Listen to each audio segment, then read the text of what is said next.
다이어. 한국 천재 21살 공격수에 농락당했다. 김민재 상대로도 찬스 만든 한국 유럽파 공격수 등장. 디귿 미넨 상대로 경합 승률 72% 맹활약. 디귿 대체 누구야? 최근 스위스의 그라스호퍼로 이적한 이영준이 공식 경기 데뷔에 앞서 바이에른 뮌헨의 김민재와 맞대결했다. 20일 한국 시간 독일 뮌헨의 FC 바이에른 캠퍼스에서 친선 경기를 가진 바이에른이 그라스호퍼의 4에서 0 승리를 거뒀다. 바이에른은 지난 17일 DFB 포칼에서 올름을 4에서 0으로 꺾으며 이미 시즌을 시작한 상태다. 정규리그인 분데스리가 개막전은 25일 열리는 볼프스부르크 원정이다. 그 사이에 마지막 친선 경기를 잡았다. 이영준의 그라스호퍼 첫 출장이었다. 최근 김천상무에서 전역한 이영준은 원소속 팀이었던 수원FC로 복귀하지 않고 유럽 진출을 추진. 그라스호퍼로 이적했다. 아직 2024에서 2025 시즌 공식 경기는 소화한 적 없는 이영준이 비공식 경기에서 먼저 모습을 드러내며 리그 데뷔를 예고했다. 이영준은 후반전 시작과 동시에 교체돼 들어갔다. 이미 공식전을 소화하고 있는 김민재는 더 늦은 후반 17분 교체 투입됐다. 공격수 이영준과 수비수 김민재는 30분 정도 격돌했다. 결과는 바이에른의 가벼운 승리였다. 특히 국가대표 일정에서 늦게 복귀한 선수들이 선발로 뛰면서 컨디션을 끌어올렸다. 파리올림픽에서 프랑스 대표로 뛰고 돌아온 마이클 올리세가 전반 12분 선제골을 넣었다. 유로 2024 잉글랜드 대표로 바쁜 여름을 보냈던 해리 케인이 후반 2분 골을 추가했다. 이후 마티스 텔, 토마스 밀러가 득점에 가세했다. 바이에른은 필드 플레이어 전원을 교체하면서 체력을 안배했다. 이영준은 그라스호퍼 리그 일정을 준비하고 있다. 일찍 시작한 스위스 슈퍼리그는 이미 4라운드까지 진행됐는데 그라스호퍼는 1무 3패로 심각한 부진에 빠져 있다. 이영준의 가세가 필요하다. 25일 시옹을 상대로 시즌 첫 리그 승리를 노린다. 김민재는 리그 개막전 선발 출장 가능성이 높다. 올름전에서 풀타임을 소화하며 시즌을 시작한 김민재는 현재 주전 센터백으로 간주된다. 게다가 중앙 수비를 소화할 수 있는 두 멀티플레이어 이토 히로키, 요시프 스타니시치가 모두 부상으로 빠진 상황이다. 현재 주전급 전문 센터백은 김민재와 다요 오파메카노만 남았다. 지난 시즌 후반기 합류해 선수단 운용에 도움을 줬던 에릭 다이어는 일단 후보로 간주되고 있다. 2. 충격, 김민재, 콤파니, 원픽, 아니었나, 더 리우트, 감독 무시하고 메뉴 보냈다. 뱅상 콤파니 감독은 김민재가 아닌 마테이스 더 리우트를 자신의 계획에서 최우선으로 생각하고 있었다.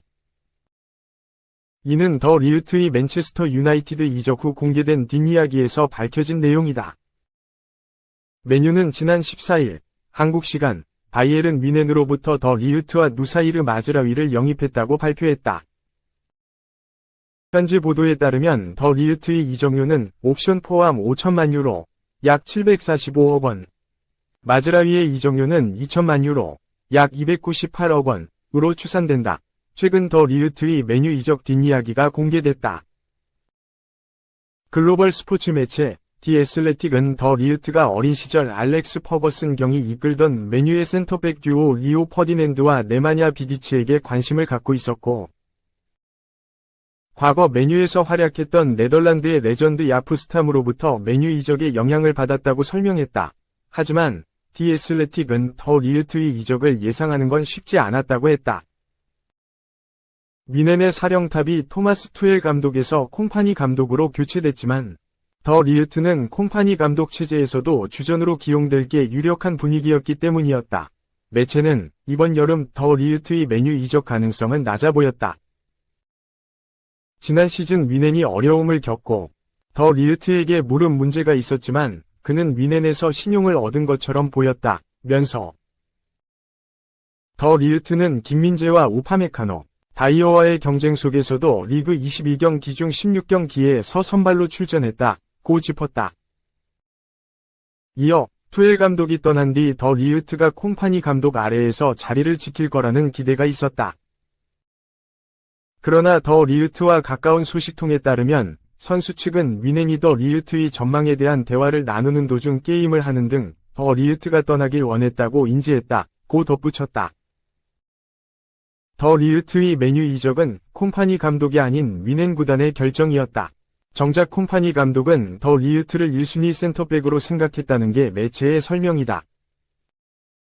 디 애슬레틱은 더 리우트는 콤파니 감독을 만나 왜 그가 이적 시장 매물로 나왔는지 질문했다. 더 리우트 측에 따르면 콤파니 감독은 더 리우트에게 자신은 이적에 대한 결정에 책임이 없으며 더 리우트가 그의 넘버원 수비수라고 말했다. 고했다. 더 리우트를 1순위로 생각했던 콤파니 감독의 의견을 받아들여지지 않았다. 결국 윈넨은 더 리우트를 방출했고 콤파니 감독은 첫 번째 공식 경기였던 울른과의 DFB 포칼 1라운드 경기에서 김민재와 우파메카노를 주전 센터백으로 기용했다. 이적 시장 기간 내내 들렸던 이야기와는 다른 내용이다. 현지에서는 콤파니 감독이 부임한 직후 더 리우트가 다른 선수들과 함께 콤파니 감독의 살생부에 올랐다는 보도가 나왔는데 정작 속사정을 들어보니 더 리우트를 이적 명단에 올린 건 콤파니 감독이 아닌 윈넨 구단이었다. 그렇다고 윈넨이 콤파니 감독이 원하는 센터백을 영입해준 것도 아니다. 윈넨은 여름 이적 시장에서 바이엘 레버쿠젠 무패 우승의 주역 요나단 타와 한동안 연결됐으나 최근 결국 그를 영입하지 않기로 최종 결정했다. 결과만 따지면 출전 시간이 필요했던 김민재에게 좋은 일이다. 하지만 더 리우트의 메뉴 이적은 세계 최고의 클럽인 윈넨이 선수단 구성에서도 감독보다 보드진의 입김이 더 강력하다는 걸 다시 한번 확인할 수 있는 일이 됐다. 3. 한 유망주 김민수. 설 아리가 지로나와 재계약 2027년까지. 한국 유망주 김민수가 스페인 프로축구 프리메라리가 지로나와 동행을 이어간다. 지로나는 지난 22일 한국 시각 구단 사회관계망 서비스를 통해 김민수와 2027년까지 유효한 새로운 계약을 체결했다고 발표했다. 2006년생 공격수 김민수는 광주초를 졸업한 다음 스페인으로 넘어가 도전을 시작했다. 지난 2022년 지로나 19세 이하 팀을 거쳐 B팀으로 올라선 뒤 2023에서 2024 시즌 테르세라 페데라시온 5부를 누비며 경험을 쌓았다. 지로나 내 입지는 굉장히 긍정적이다. 미셸 산체스 지로나 감독은 2시즌 연속 김민수를 프리시즌 캠프에 포함시켰다. 새 시즌을 준비하는 감독이 직접 유망주의 경쟁력을 확인하겠다는 의도다.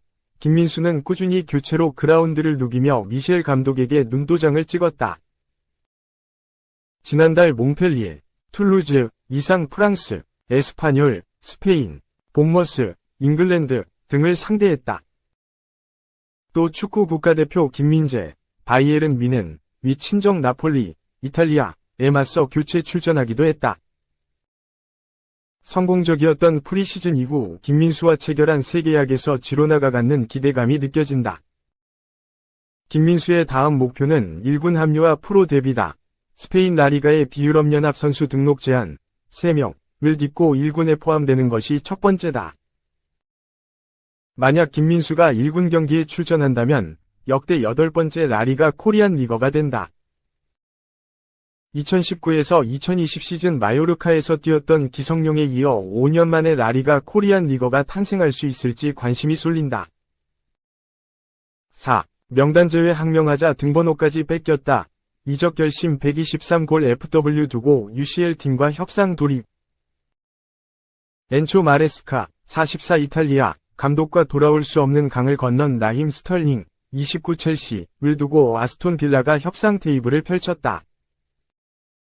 스털링은 자신이 리그 개막 전부터 명단 제외되자 성명문을 통해 마레스카 감독에게 항명했다. 이에 분노한 마레스카 감독은 스털링에게 방출 통보를 전했다. 영국 매체 더 타임스는 23일 한국 시간 아스톤 빌라가 스털링을 영입하기 위해 첼시와 대화를 시작했다. 이들은 주앙 펠릭스 24 첼시를 놓치면서 다른 공격수를 염두에 뒀다. 라며 첼시와 스털링이 해결책을 모색하고 있지만 스털링은 주급 32만 5천 파운드, 약 5억 7천만 원을 받는 계약이 3년이나 남았기에 복잡한 상황이다 라고 보도했다. 이적 시장 막바지 들어 첼시 내부에서 문제가 터졌다. 이번 이적 시장도 활발하게 보낸 첼시는 마레스카 감독 입맛에 맞는 선수들을 영입했다.